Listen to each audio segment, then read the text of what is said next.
Game week 4 is over. I'm going to be reviewing it in terms of an FPL point of view, how I did this week. Also very keen to get you involved, find out whether I got upward arrow, downward arrow, stayed around about the same. So I'll be talking through everything in my team and also transfer plans already ahead of Game week 5.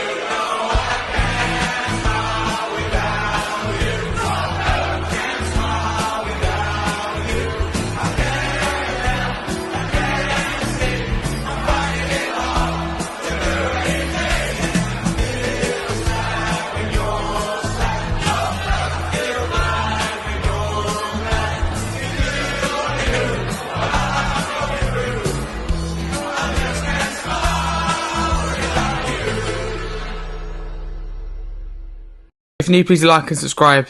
Let's get straight into it then. So 67 points for me in Game Week 4, a little bit above the average, because the average was 63. And I said in the preview to this that it's always going to be a case of almost damaging the rotation, or let's get around the average for me, because I've got 6.4 million in the bank. I'm not where I would want to be necessarily in terms of I'm happy with the team, because I'm not. So it's always kind of what I call cutting losses, and all things considered, I've got to be really happy with that, I think. And as you can see it on the screen, I mean, a big thing for me was, believe it or not, it sounds crazy, but Nori not playing, because I've had him in the lineup. And when I heard that he was going to be out potentially, he was a doubt, I took him out and put Van der Ven in. And I'm glad I didn't overthink it too much, because I wasn't originally keen on putting Van der Ven in. 14-point swing, that's absolutely huge. Semenya, brought him in this week, 13 points. So that was a really successful decision to make. The only thing is, I took Palmer out a couple of weeks ago and obviously did have a good week. But nonetheless, very happy all round. There's some, clean sheets for Van der Ven. Konsa obviously got return as well from Van der Ven. Generally mixed across the midfield. Or generally poor across the midfield, with Semenya standing out. Forward line I'm quite happy in. I think I need to get Bowen out. I need to get mainly all of the West Ham players out. That was a mistake. I thought I could push on a little bit under Graham Potter, but it proved to be wrong. So the team's not where I want it to be. If I'm honest with you, in terms of Game Week 5 transfer plans at the moment, because the reason I discuss it now, because the Game Week 5 video is often my locked-in team or close to locked-in. So my thoughts just under a week before then, or just a few days, because the time goes quick now, doesn't it? With 2 games a week as well with the Champions League. I'm thinking, and it's tough. It's really tough. I'm not going to completely preview Game Week 5, because I do that in another video. But in terms of transfers, I will discuss that, because it is relevant, I think.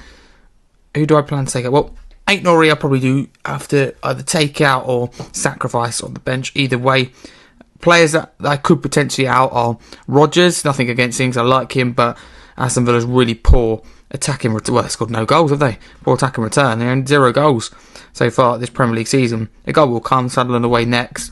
The only thing that stopped me from doing that is Sunderland away, Fulham at home, Burnley at home. It's advertising for me. It appeals to me. So players I'd like to take out, probably Mbamo, Wan-Bissaka, Rodgers. They're definitely players that I could take out. I've got to work out what's best. So I need to really decide. I want to bring in someone like Jack Grealish, but I don't think I'd do it Liverpool away. I'd probably wait to the week after. So, yeah, I need to probably look at it. If in an ideal world, I would like to make more than one transfer. So, do I look at wild carding? Do I look at free hitting?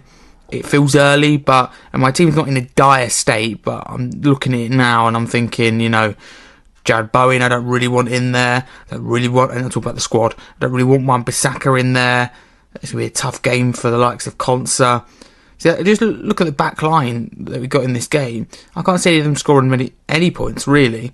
It's really tough, and you can say similar for the forward line, because Pedro will have Chelsea, Gyökeres will have Man City, Bowen will have Palace. It's really, really tough. I have to completely rely on that midfield, which is really mixed. Like Semenya will have Newcastle, Rodgers will be tough, Sunderland away, it's a tough stadium to go to. Kudus against Brighton, they're alright defensively. And Dye's got Liverpool, so next week could be a really painful week. But in terms of this week, 67 points, really, really happy for me. No complaints, of course, to both West Ham players let me down. There's no surprise there with the points that they did score, but I was limited in terms of options that I could have really turned to. And what I'm really pleased with is everything I had and made the right decision with. Often I benched the wrong players or captained the wrong players. Of course, I should have captained someone else maybe, but I'm just glad that Gyökeres did get that return. but he did come off early, and it's still, I did probably catch the wrong person, but I got the substitutes right. The goalkeeper, no problem there. So all happy, I think I got really happy with my 2 goalkeepers, Sanchez, Gallagher.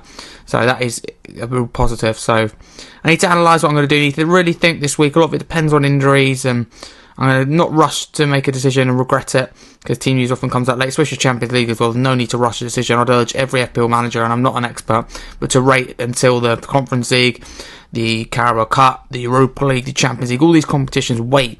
And also wait for the manager's press conferences to find out who's available. Nothing worse than bringing in a player who's unavailable or taking out a player that's then available. But for me, very, very happy this week, and it is an upward arrow, I believe. Let's double check. I think that is the case. Yes, that is the case. So I'm up and took an overall here. Your overall tab now at 4.3 million. So, of course, it's not great, It's not where I want to be, but generally happy. Spurs, I'm up to 153,835. England, I'm 1.3 million. We got, Gameweek 1, very similar, 4.3. Yeah, there's a few leagues. I'm kind of mid-table in a lot of them, really. Just kind of floating here and about. I've dipped in and out. But for me, next week, I am super worried about. I don't really know what I can do. I don't fancy Mbeumo too much against Chelsea. I don't fancy Wan-Bissaka too much against Palace. So yeah, really limited. But this week, that's my thoughts. Get involved in the comments below with how you did in Game Week 4. Hope you all done well, and wish you all the best with your plans for Game Week 5. Stay tuned. In terms of FPL context, we'll be doing a Game Week 5 preview where I confirm my team with you, talk you through what I've decided, but we've touched on it like now in terms of what my thoughts is a week in advance. Thank you very much for watching. Like, subscribe for England, Tottenham men's, Tottenham women's, and Premier League content. Thank you very much. For now, all the best.